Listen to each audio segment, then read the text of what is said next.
Hello, everyone. We're going to get started right away. And as we do, please feel free to say hello in the chat and let us know where you're joining us from. I know a number of you are coming from youth-serving organizations, and so please let us know who you are and maybe a little bit about the focus of your organization in the chat there. Thank you so much for being with us today for future-proofing our youth. We've posted a few we will be posting a few housekeeping reminders, there we go, in the chat and on the slide. My name is Mohammed Haq. I'm the Director of Community Impact at Toronto Foundation and help lead our granting and research priorities. I'm delighted to be joined today by Shaneeza Nazseer Ally to talk about the challenges and opportunities youth are facing today. I appreciate you all taking time out of your lunch hour to join us for this session, which is part of our 2024 Annual Learning Exchange Program for our fundholders and the wider community. Now, before we begin, I want to offer a little bit of perspective. I think many of us are familiar with the Iroquois principle of 7 generations. It's found in the great law of the Haudenosaunee and also across many other Indigenous communities throughout Turtle Island. And that principle states in every deliberation, we must consider the impact of our decisions on the next 7 generations. And here I'll quote from the great binding law, quote, "Look and listen for the welfare of the whole people and have always in view not only the present, but also the coming generations, even those whose faces are yet beneath the surface of the ground, the unborn of the future nation." It's a simple yet profound way of looking at ourselves in relation to others. And as I look at my own family history, I don't have knowledge about my ancestors 7 generations back, but looking back at just 2, my grandparents grew up in a rural village in Bangladesh, and before it was even a country, and while their lands were still occupied by the British, I'm deeply aware and appreciative of how close I am to that history. And I'm also the inheritor of countless decisions they and my parents made that led me to being here with you all today. And so I look at my own 2 young daughters. I've got girls who are 8 and 4, and the decisions I make today will certainly and inevitably shape their futures. And I share all that because, of course, we're here to talk about the future of youth in this city and our collective responsibility to them. Now, how might we think about our actions today that will impact them and the future generations that follow them? So with that, I want to acknowledge that I am on the traditional territories of the Huron-Wendat, the Anishinaabe Nation, the Haudenosaunee Confederacy, and Mississaugas of the Credit First Nation. Today, the meeting place of Takaranto is still home to at least 70,000 diverse First Nations, Inuit, and Métis people from across Turtle Island. We're also governed by Treaty 13, known as the Toronto Purchase, that was established between the Crown and the Mississaugas more than 200 years ago. I'm grateful to be in this place and to have the opportunity to work, live, connect, and learn with so many of you today. Now, a bit of context for our conversation today. Last November, we launched our 19th Toronto's Vital Signs Report, a view into the quality of life in the city across 10 standard issue areas, things like housing, health, transit, arts and culture, and so on. And while the report presents a comprehensive look at the city, we also take an equity lens to the findings, which meant we zoomed in on parts of the city and population groups that are disproportionately impacted by the trends that we were surfacing. And across so many of those indicators, we found really stark disparities facing youth. And that's why we wanted to dive into this conversation a little bit deeper. And alongside the report, alongside this event, in the coming weeks, we'll also be publishing a research brief on the state of youth and young adults. So that'll hopefully present an even clearer picture. Just as a quick preview of that upcoming research, I'm going to share one data point that I think will help ground us in the discussion today, and as it relates to youth and social isolation. So if we can put up the poll here, and the question is, what percentage of young adults report feeling like they lack any reliable support in times of need? So let's see if how folks are in tune with the realities of young people today. Maybe we'll keep this on for about 15 or 20 seconds. Whoa, that's great. I'm surprised by how many of you got it right. So the answer is the first one, 48%. Nearly half of young people in the city don't have adequate social supports. And that's really troubling. It means that all of the issues they're facing, from the affordability crisis to the mental health challenges, they feel like they're having to navigate it alone. And so, like So many of our reports, we not only present the findings, but also to get the perspectives of those working on the issues. And for the 2023 report, we interviewed more than 40 community leaders, and their voices are embedded throughout the report. And among those who we interviewed was Shaneeza, who we have with us today to learn about what youth are facing, as well as understanding what's needed to address some of the issues. Shaneeza and I are going to have a discussion for about 25 minutes, and then we'll spend about 15 minutes doing Q&A to answer as many questions as possible from you all. And just as a reminder to post your questions using the Q&A function at the bottom and share your thoughts in the chat. Now, let me formally introduce our guest, Shaneeza. She's a leader and passionate advocate for youth well-being. She's the executive director of For Youth Initiative, or FYI, a position she's held for over 12 years, and has seen it grow under her leadership to now operating 2 youth programming sites in the York, Southweston, and Oakwood Vaughan neighborhoods. FYI has evolved into an organization focused on systems navigation and advocacy for Black, racialized, and newcomer youth, with a focus on education, employment, newcomer services, and supporting youth involved with the justice system. I'll also say I've known Shaneeza for a number of years and I've long been an admirer of her work. So welcome, Shaneeza. Thanks so much for joining us. Thank you. Thank you for having me. I'm going to kick us off, Shaneeza, and let me understand a little bit around who you serve. So tell us a little about, what it's like to be a teenager living in the York Southwestern neighborhood today. If you live in York Southwestern, you're likely the child of immigrants, or you migrated here from another country, either as a child or possibly a teenager, and you're starting high school, in a completely new country. You may have left home out of fear of war, violence, or persecution in your home country. Unfortunately, that's a very common shared experience. You may live with your grandparent or another relative as your caregivers. You may have responsibilities to other family members, that you have to consider, although you're young and your life isn't really just focused on you and your needs. And your family was really disproportionately impacted by COVID for a number of reasons. They worked frontline work, shift work, very precarious work, and often had to travel far for work. And unfortunately, the community, because of the Eglinton LRT and gentrification that's happening, there's a lot of change, right? There's a lot of displacement. There's a lot of local businesses that are struggling to stay open, and there's lots of newness coming, but with that obviously comes disproportionate, I'm going to say, unaffordability, even though we're all facing so much increased unaffordability. So it can be tough. Violence is an issue in the community. You might not feel very safe to leave the community, and so if you're a young person, you couple that with COVID, you really probably haven't gotten to navigate outside of your community very much. And so what you know is what's around you, really. And that's a limited view, right, or a snapshot of what's available, across the city. Ben, thanks for that snapshot. Really, I think it helps us understand a little bit around the context and environment of the youth that you're serving. So with that picture in mind, how is FYI supporting these young people as they grow up in that environment? Mm-hmm. And sorry, it's something I think I should say is that there are a lot of challenges, but there's a lot of wealth of culture and community. And I think that is what holds people, sort of together and enduring. But I also don't want to paint an unrealistic picture that these challenges of gentrification and unaffordability, they erode at that community, because then that community can't always remain intact.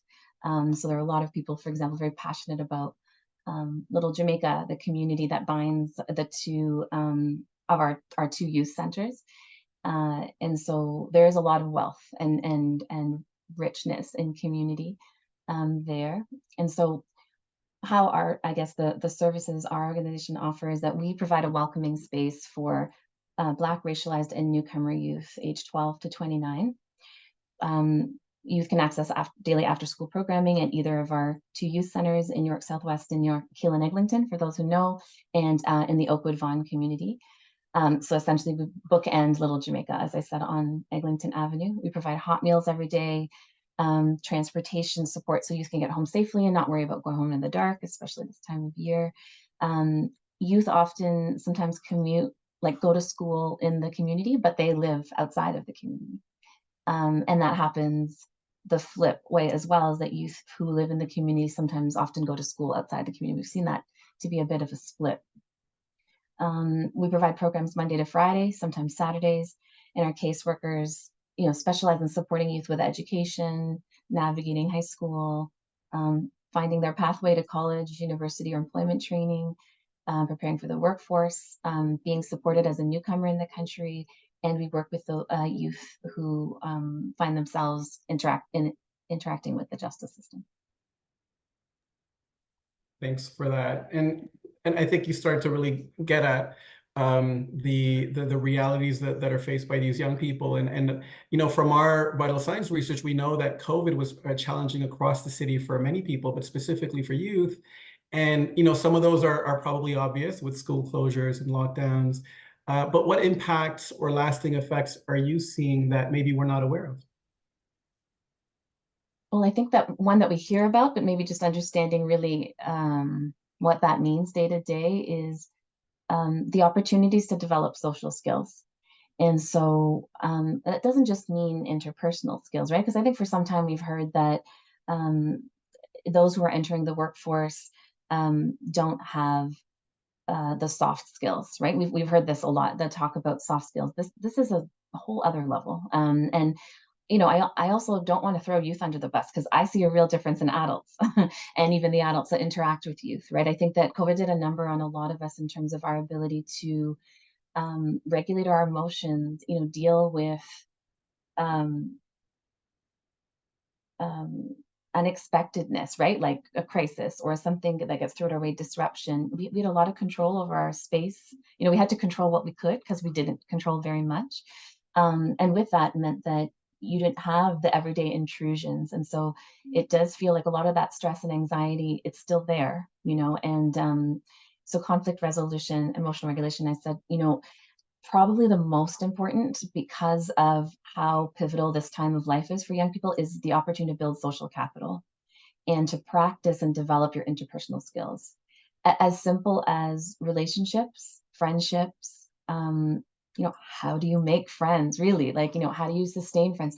What do you do when you don't see eye to eye and you have conflict with people that you care about or people that you know or you don't know? How do you advocate for yourself? How do you express that you're unhappy, and you might want to change? And then I will say a lot of life skills, so there's that opportunity to start developing independence that just wasn't there. Independence as simple as taking transit. When we take youth places, they don't know how to get home or to get there. We usually go together, but people will find their way home. And so we intentionally have had to make space for that. Young people haven't left their communities. They haven't had that chance for that first job, first volunteer experience. So they're definitely very hungry. But there are gaps in the skills to have them ready, for the opportunities that are ahead. And it would be unfair for the adults in their lives to expect them to be at the same level of generations prior to them. Food security is a huge need, mental health. And I will say that disengagement in school is a real thing because many have fallen behind or didn't have the adequate support or access that they may have needed during COVID. It definitely was an uneven experience. I know in other communities, some young people thrive, had access to tutors, dedicated support. And, unfortunately, that wasn't the reality for a lot of the youth in our community. Yeah, I know certainly the experiences of young people across the city varied quite a lot as a result of the pandemic, or through the pandemic, I should say, and sort of how they came out of it. But I'm curious to know, how has your team had to adapt that, your approach as a result of that new reality post-pandemic, right? Mhm. Talked a little bit about that, sort of community wealth and community assets. Have you been able to leverage those or confront some of those realities you were talking about earlier? So how have you sort of shifted your focus, really? Mhm. Um, yeah, it's been a lot of shifting and adjusting as we go. And I have been speaking that this experience is a little bit like peeling back layers of an onion, because I think every time we think we've got it figured out and we're like, okay, we're adjusted, then we are sort of seeing something else that's below the surface, because you need the opportunity to build those relationships to be able to see some of these needs. So I would say that the focus on exposure is really, really important. And so the opportunities to take young people out of the community, to see and experience things as simple as like sporting games, right? Or even just seeing, oh, we spent the summer just doing field trips. And really our goals were, let's help you to see all of the things that you didn't get to see, get these experiences with friends and peers, and learn how to use transit and not be afraid or intimidated, and even just realize how much there is, that's available to you, because you really hadn't had that chance. Really hadn't had that chance. I would say that, our workforce readiness, this is work that we've done forever, supporting youth to prepare, and be ready for work. But even that, like, we've had to we've had to dial it back, almost take 2 steps back or even 3 steps back to take a step forward. And we're able to get there, but it's taking a lot more time and a lot more resources. So I'll give an example. Our number one ask is, can you help me find a job? That has always been the number one ask in our community. We have more resources now to support youth with employment, because that's something we've been working on as an organization to grow, to meet that need.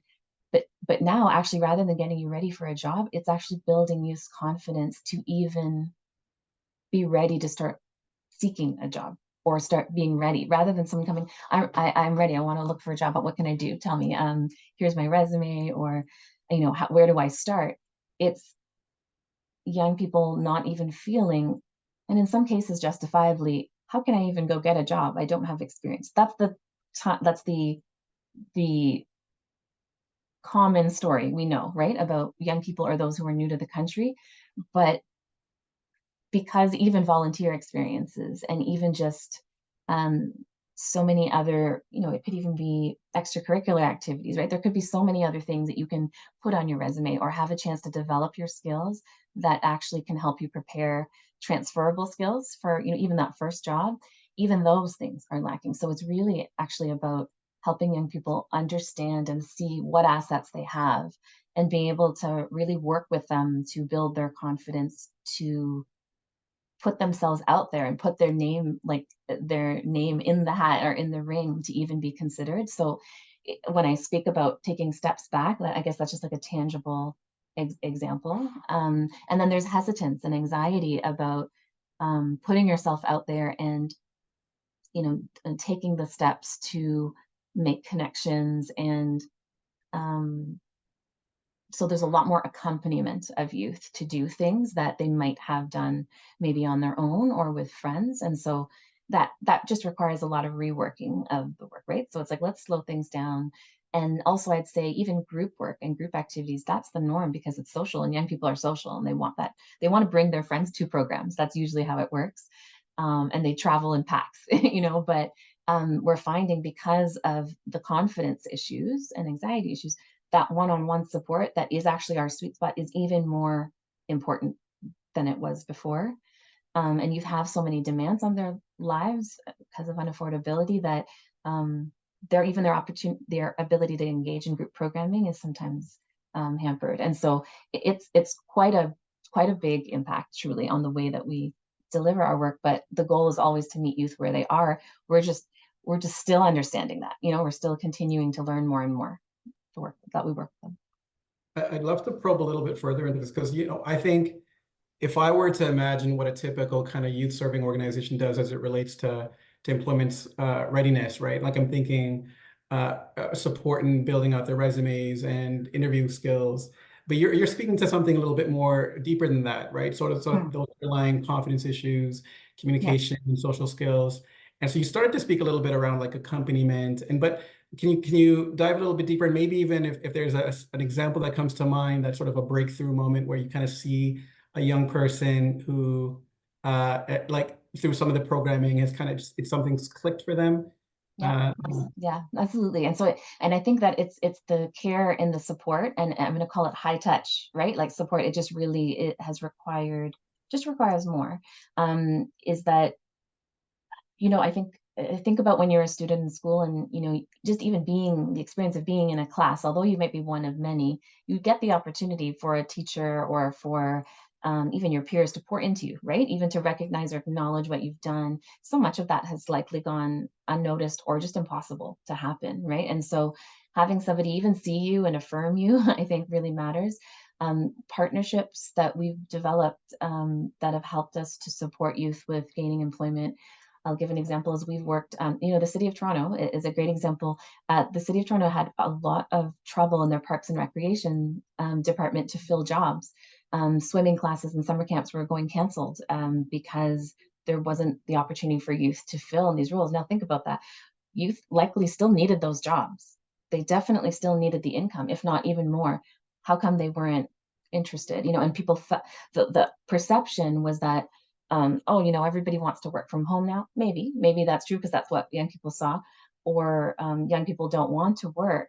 But I actually think they didn't believe in themselves enough, perhaps, to go after those opportunities on their own.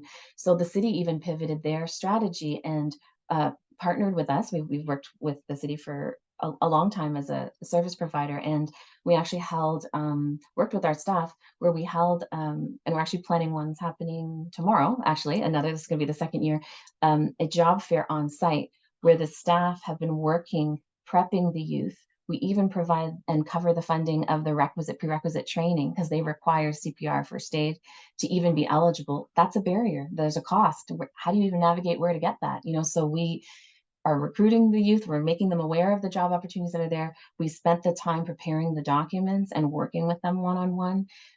We then provide the actual training that they need so that if they secure the job, that they're able to actually get the job. And the interviews happened on the spot and the hiring happened on the spot. So bringing this in the community, so we commend the city and Parks and Rec to be able to do that, recognize that's what's needed here. But they came in community, they came in the space that youth felt safe and comfortable in. And we tried to remove as many of these barriers to make this connection.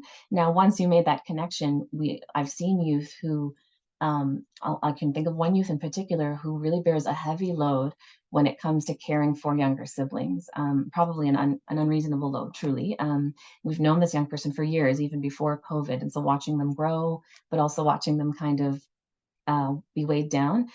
This Parks and Recs job has turned into repeated opportunities, and what is essentially a pathway that's going to lead them to secure and stable employment with an employer like the City of Toronto, right? And it began with this job fair last year.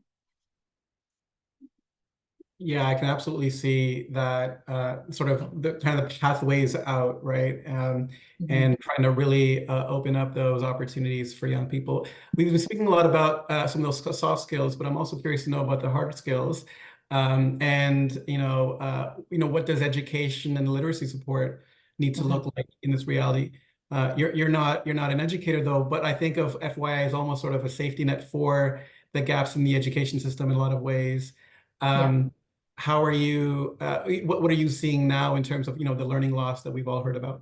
And I would like to say, honestly, this work has made me want to be an educator, truly, because I think that community organizations like ours, and there are so many across the city, play such a vital role in education, and they play a role in providing programming. I'll give an example. We had a Black Studies program last year, and we have programming on diving into topics for newcomers coming to the country, understanding what Canadian Indigenous relations are like. What does it mean that I'm a newcomer here in Canada amidst everything that's happening and that's been happening in the last couple of years? How do they reconcile? So there is extremely important, I think, curricula and knowledge that doesn't get taught in schools. And schools can't do everything. And not to say that they should tackle all of this, but that is where that sense of belonging gets created. And I think really strong relationships are built.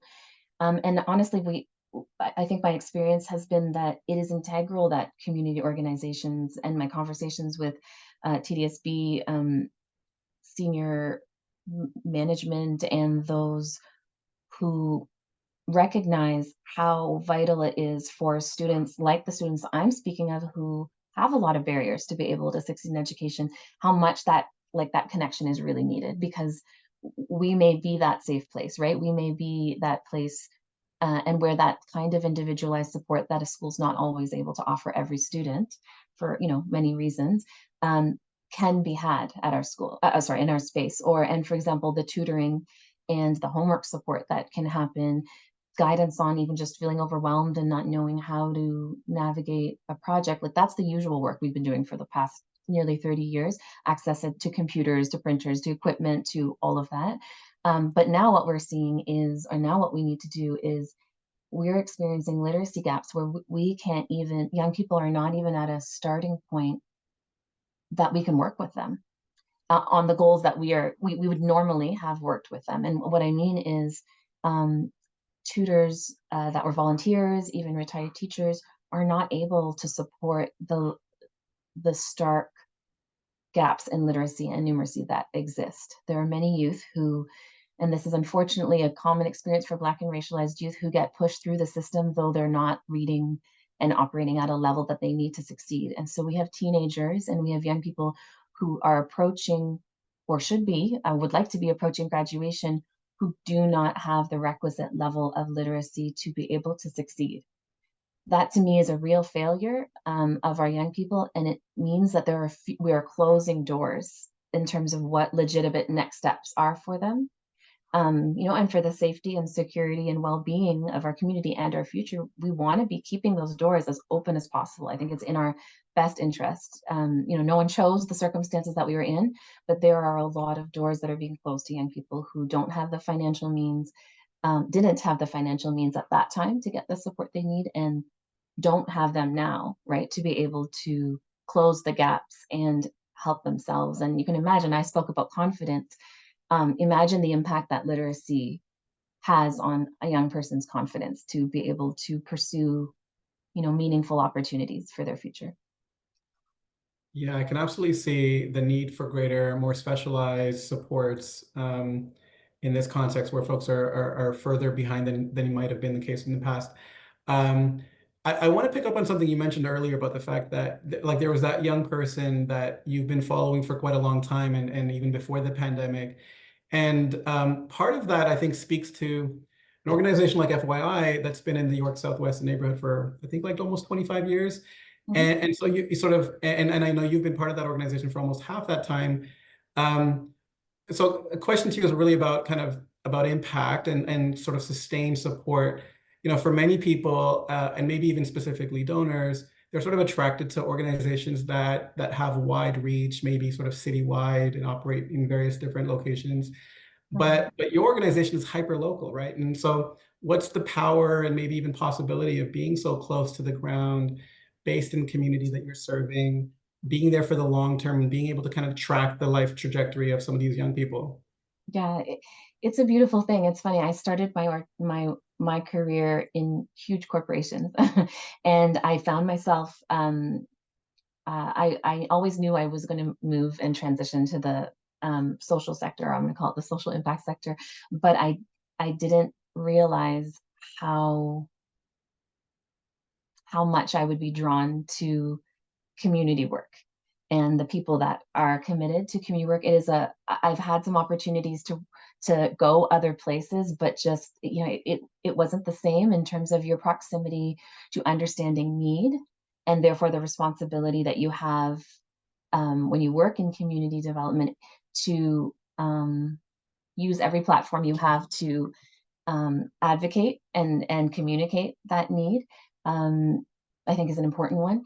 You really become part of the ecosystem of that community, right? Young people speak about FYI, so since 1995, so we're at 29 years now, um, as almost like a rite of passage in the community, and you get to see the things that remain and maybe have stayed relatively consistent and true. So we made that the very bold choice. We were always an organization that was open to all youth in the community.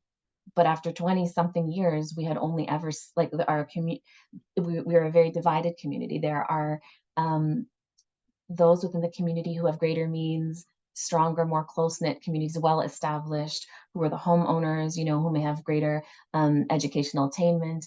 And then we saw that there were communities that were coming here as a first stop because it used to be a very affordable part of the city. But often it was such a smattering of cultures that they didn't have like community and belonging. And so for young people, this was a wonderful place where you could feel that. Um, and I hopefully still is. But then there's things that you can remain nimble for, which inevitably changes. And what that always has been is I said this to our staff. I've been with FY since I started in 2011, and almost every 2 years, we have to rethink and shift our approach. The what we do has to meet youth where they're at, and there's a slightly different issue that's just really top of mind and burning that you need to be able to adapt and respond to. But what you do is you really build also long-lasting community partnerships. There are people that we work with. When people work in community, often it's because they have this connection. I have many of my staff and even management team. I have all of the program managers in my team have been with us 4, 5, 6 years. One of my colleagues we've been working together 10 years, another 5. We have staff who were participants in our FY's programs. We have staff who attended the local high schools. We have staff whose children go to the local schools. We have staff who volunteer in our pillars or in the community, who have started religious organizations or community spaces, essentially, for a lot of new people. So you have participants who become leaders, right? So there's this life cycle that gets to happen that I think is really beautiful. And then you pair that with the longevity of a lot of the partners that you work with, and you can build trust, right? And trust takes time. And so when you make that commitment, you open the doors for those things to happen. I love the way that you describe that. It's sort of a sense of reciprocity, if you've been served by others, there sort of becomes an obligation or a responsibility really to give back.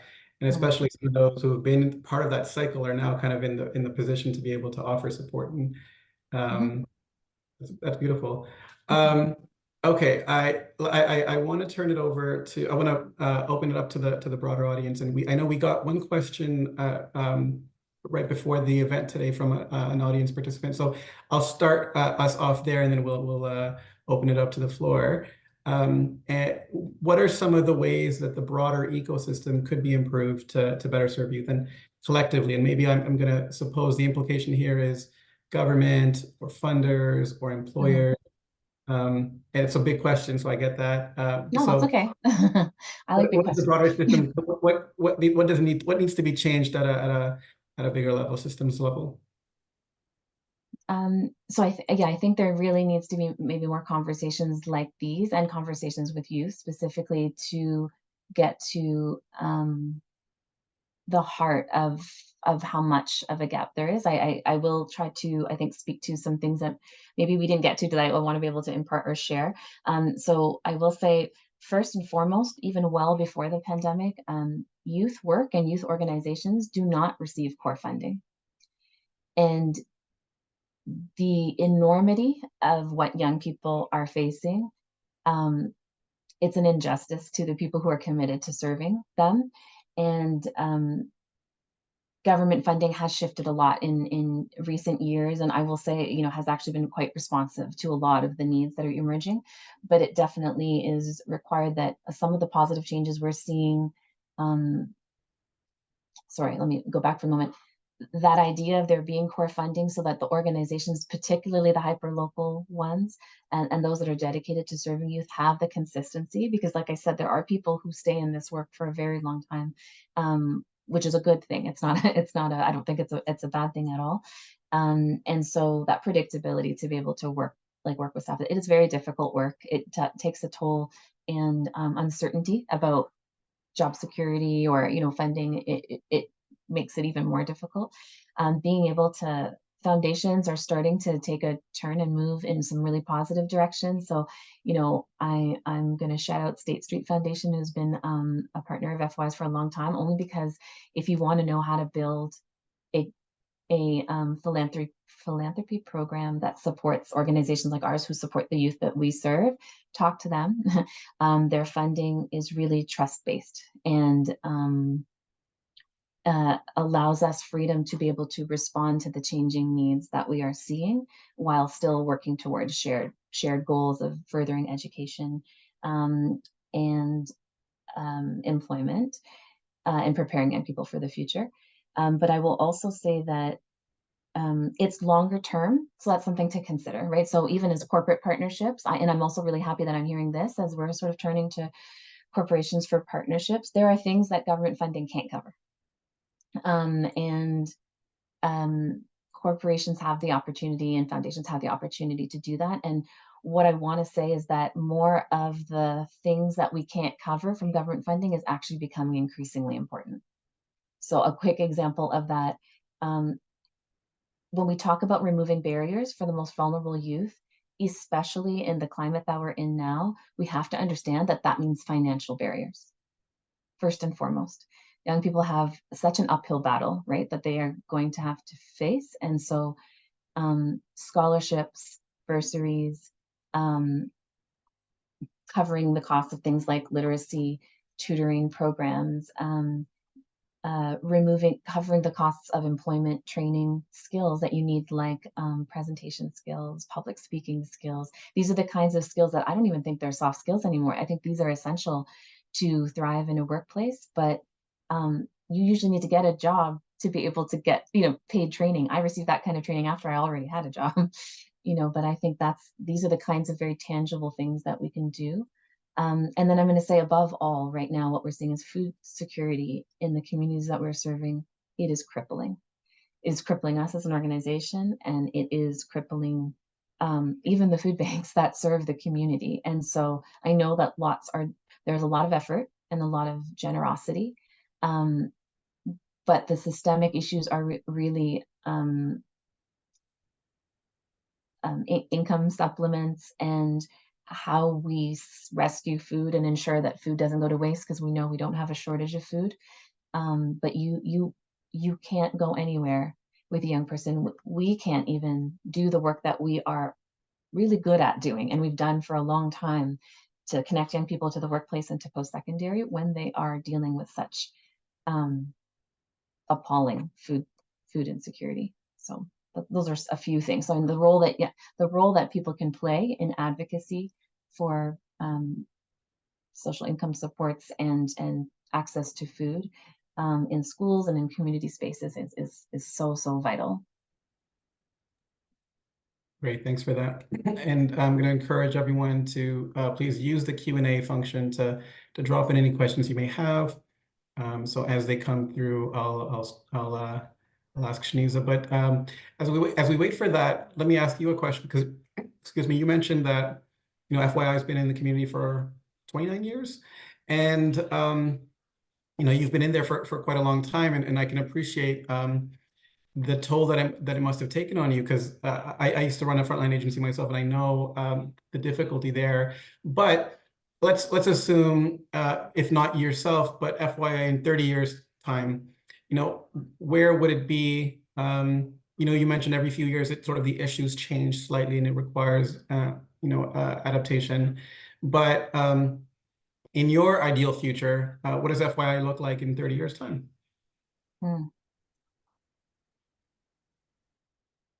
I'm very much a big picture thinker and a future thinker, but I don't think I've thought about 30 years. So that's a great question. I would say that I think that with everything that continues to happen in the world, with the role that climate change plays in migration, I believe that Canada will continue to be a place, and Toronto will continue to be a place where people are leaving their home and coming here, and maybe not in the best of circumstances.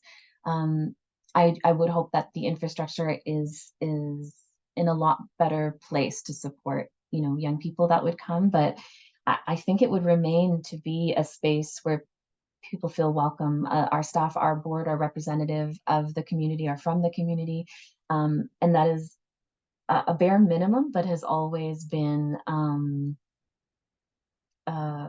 such an important, I think, differentiator.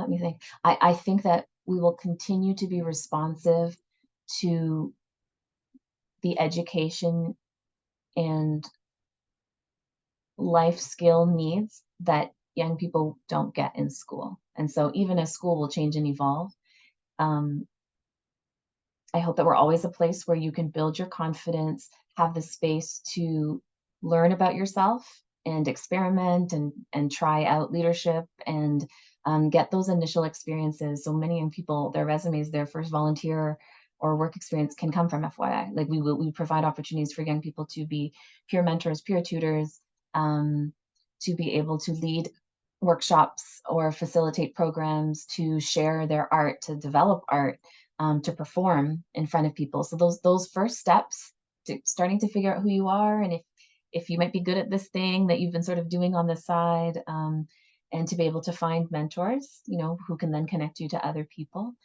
So that opportunity to kind of develop and figure out who you are, you need a space to do that. And schools, unfortunately, are not always that space for everybody. And so I do believe that we'll continue, even in 30 years' time, to be responsive and to educate and to make the space for like the conversations and um, the questions that young people have, because this is such an important time, and like rite of passage. Um, and and I'd say for young people who don't have social capital, or have limited social capital. I'm not going to say I don't think there's anyone who doesn't have social capital, but have limited access to the social capital that will help them achieve the goals that they want. So almost all of the youth we work with are the first in their family to do whatever it is that they're trying to do. But once you've supported that first person, I was that first person. Maybe you were, Mohammed. I'm not sure. Maybe many who are here with us, you pull up all of those around you, right? And you pass that knowledge on, whether it's to your siblings or to your group of friends. And so, yeah, I do hope we'll continue to be essentially, organizations like ours, I believe, provide that wraparound support and basically provide you with community to make those connections for you and those introductions that the social capital and the relatives and the opportunities that sometimes are given a little bit more easily, to other young people, with greater means, that helps them sort of level that playing field. Like for us, that's how we work to creating greater equity. I really like how you phrase that, because oftentimes when we think about wraparound supports, it's sort of, you know, filling gaps and needs, and you sort of identify, it's like creating the community around the individual. Mhm. I quite like that. And there's a question we got from Andra, who's asking, in your experience, have you seen a noticeable change in the acceptance of newcomers in the community? And if so, how do you think any negative perspectives can be altered? Sort of shifting attitudes towards newcomers in the community, or has it always been? You'll know the neighborhood better than I, but Yeah. has it always been a place for newcomers? Yeah, I was going to say our community has always been a landing spot for newcomers. And so if you're not a newcomer, um, then you came to the country maybe when you were younger, or you're the child of newcomers. Like, so it's never too far of an experience that I think, it's a strange one, or it's one that's not relatable, because in every instance, many young people are still, of course, there's a greater learning curve if you're, let's say, a teenager, and now you've got all these things to navigate, plus being in a new country, for sure. It intensifies that experience. But for the common experience for youth is that they're that first to navigate, right? A lot of what they're trying to. And that's the shared experience. And because we work with Black and racialized youth, a newcomer youth, there are barriers, right? And it's not always language, because young people are incredible with their ability to pick up English, whether that they already came with some English. And of course, um, there are some who still might lack confidence, but because of the community, it is one where you can, and then definitely that's why you can have that space to kind of grow in comfort. And so many of our staff had the experience of being newcomers and refugees themselves. So that's also very, very welcoming.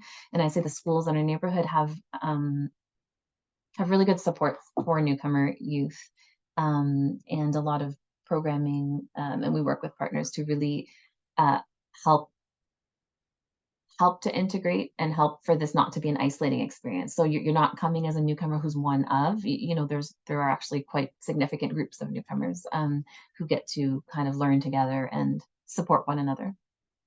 So I don't see such an issue with acceptance of newcomers, at least in the communities that we're in. That may exist elsewhere. I will say one thing that we are seeing is that you know, I think as our country has really increased the number of newcomers that have come in recently or in the past couple of years, it is going to get more challenging for young people to, we are noticing this, it is getting more challenging for young people for those first jobs um, when there are others who might speak English and already have work experience.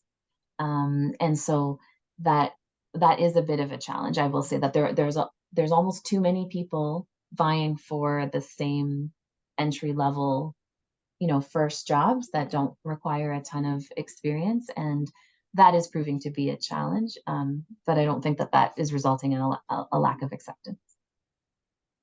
Thanks. I'm gonna ask a question related to something you mentioned earlier. And actually, you know, in the audience today, we've got sort of a combination of community leaders or people who work at organizations serving youth, as well as donors and fund holders of ours at the foundation. And so it's sort of a two-part question. First is you referenced a foundation that's been particularly supportive of FYI and has been embodying sort of principles of trust-based philanthropy. So I'm curious to know a little bit around your experience working with this foundation, and if you could repeat the name of that foundation for the Yeah. others. And then a second question is why you think that relationship has been particularly helpful to you, and what can we as funders do more of to be able to be partners to organizations like yours? Mhm. Okay, so that's a great question. So the one I spoke of, and they are one of, I'm not going to say many, because I think that a lot of people are still on a journey to figure out how they are reworking, you know, their systems. Is that it so State Street Foundation was just the one example that I gave, and the reason is because we worked with State Street before and after, like sort of before COVID, and then after they went on this journey internally, which is just very evident that they went on their own sort of learning journey and reflection, and really trying to, I guess, understand where the sector is going and where the needs of community are going, particularly because their their priorities, I guess their community investment priorities, are to further education and employment for young people. And so what I guess what I saw that looked like is, it, you know, I'll be honest, it used to be quite an onerous process. So I think it's just seeing the really vast and quick change that had to take a lot of leadership and internal work as an organization. So I just applaud that because it was evident in how simplified the process then became. So, you know, we had an application and it was a ton of paperwork, and then we had a presentation, and then we had in front of a huge panel, and then it was a lot. And so thankfully we were able to succeed, and they, you know, continued to stay in touch. And then as they shifted, you know, it's really hard in youth work to say that your work, you're going to do this, because then you go out and you're like, oh no, youth needs, or you design your programming based on what you know today. Then you get the funding a year later, and guess what? Those youth a year later, their needs or their response to your original plan is not quite what you expected, and you need to adjust. And so it didn't always feel like it was easy to do that.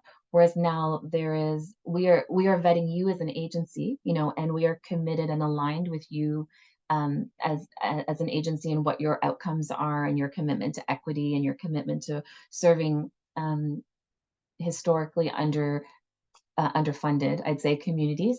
And because we have the shared goals of employment and education, it's you. This funding is unrestricted, and you do what you need to do to help youth achieve these outcomes, essentially. So what that looks like for us practically has been, you know, we could allocate that money to, we started a post-secondary bursary program. You know, it's such a small barrier, but we don't realize it. applying to post-secondary means that you have to take money that you may not, your family likely does not have, and take a chance to see if you're going to get in or not to schools. And you also need a credit card, which might be an additional challenge. So we cover the costs, or we will reimburse youth. Um, we created a bursary for the clients that we work with. So, if we're doing all this work to help you get to university and help you pave the path and help you pick up the school, are we then going to say, okay, so whenever you figure out where you get the money, then come back and talk to us? That's not really understanding, the need. And so that's money we have to raise. That doesn't come from any government grant. And so having the opportunity to allocate money to a bursary is a direct way to increase, the likelihood of young people who were getting into the programs that they were applying for. But imagine they would not have applied because they needed to get over this one hump, right? This one really, really important barrier. And so that's one example, being able to allocate to scholarships, being able to provide the CPR and first aid training to those young people who got hired by the City of Toronto, so that they could actually, because imagine you get a job, you do all the work to get a job. It's the same as with post-secondary, and now you can't afford or don't have access to the training to actually ensure that you can start the job because it's a prerequisite, and employers don't always cover that. So that's the kind of difference that I believe trust-based philanthropy makes. It allows you, who's closest to understanding the changing barriers, to be able to respond to them, particularly when you're working with communities where the financial need is significant. So. Thanks for that. We've long been sort of proponents of trust-based philanthropy, and it's lovely to hear from your perspective how that's received by funders who really try to apply some of those principles. I can absolutely see how it's been helpful to FYI. We're going to close very shortly, so maybe I'll just ask a final question. We've covered quite a lot of ground, but I know that you've got lots of great insights in terms of solutions or actions that whether individuals or organizations can take to provide support. So you talked a little bit about what funders could do, but we've got some folks here who represent organizations or employers. What do you think an average Torontonian can do to help, and organizations as well?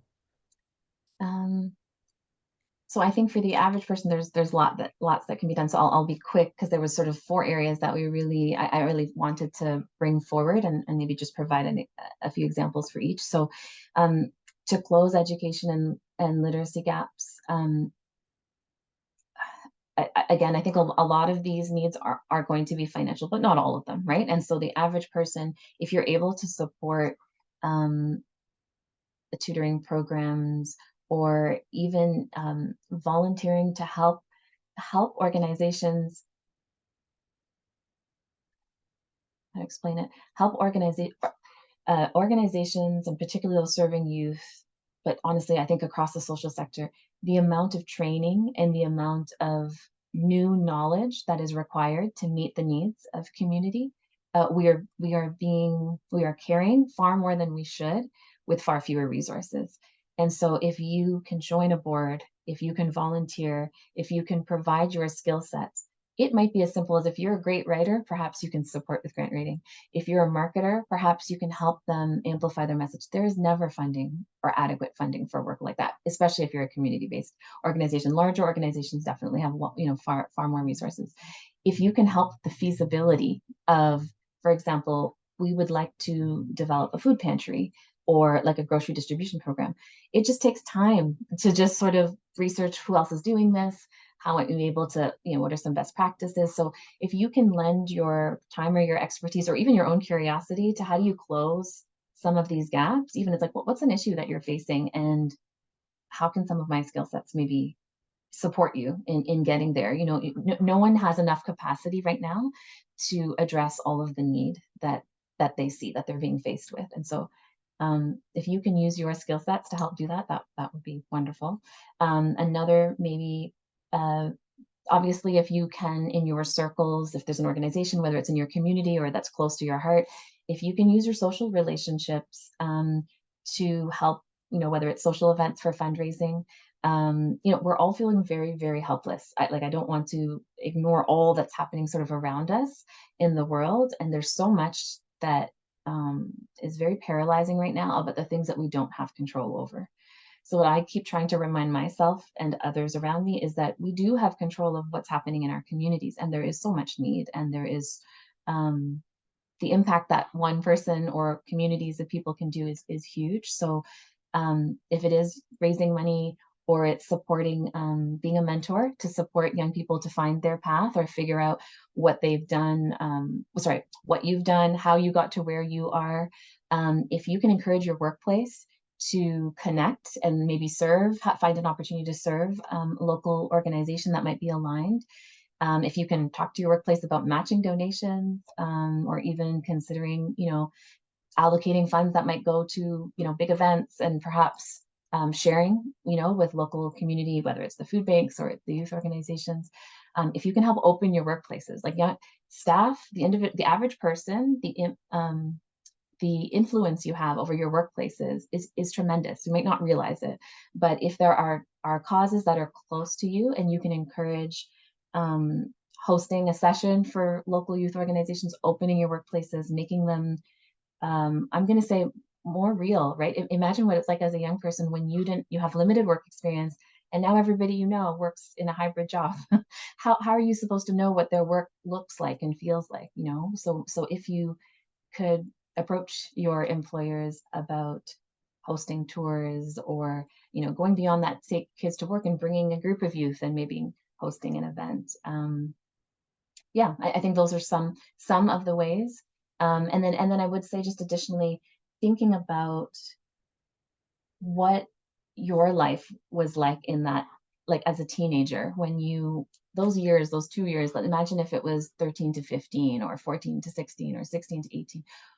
What were the experiences and what did you miss out on, and like what impact has that had? So just thinking about those first jobs, the traveling, trips, that might help to really understand what some of those gaps are, and then really just putting your hand up and asking and approaching and seeing what kind of support you can offer. But I wouldn't underestimate what you can do with your employers, because then you can organize, and putting, as much as organizations need help, it's a lot of work to then make it happen. But when you're working with a group of employees, who are willing to support you, that's different. That is can be a real gift.